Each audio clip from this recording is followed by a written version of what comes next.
మనం ప్రయాణం చేస్తాం. చీకటిని చూస్తే ఇబ్బంది పడుతుంటాం, భయపడుతుంటాం, తొట్టిల్లుతుంటాం.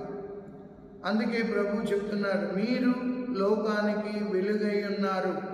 ఒక క్రైస్తవుడుగా, క్రైస్తవురాలుగా ఏ రీతిగా మనం వెలుగవుతాము అని ఆలోచించినట్లయితే, మొదటగా దేవుని యొక్క వాక్యాన్ని మన హృదయంలో ఉంచుకొని ఆ వాక్యాన్ని వెలుగులో మనం నడుస్తున్నప్పుడు ఇతరులకి మార్గదర్శకులుగా తయారవుతాం. వెలుగును చూసి ఆనందిస్తారు, వెలుగు అంటే ఇష్టపడతారు, వెలుగులో ఉండాలని ప్రతి ఒక్కరూ కూడా ఆశపడుతుంటారు.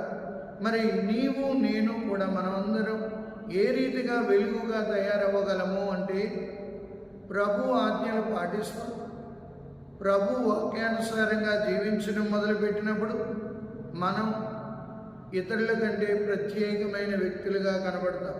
కీర్తన 119:105, నీ వాక్యము నా పాదములకు దీపం, నా త్రోవకు వెలుగై ఉన్నది.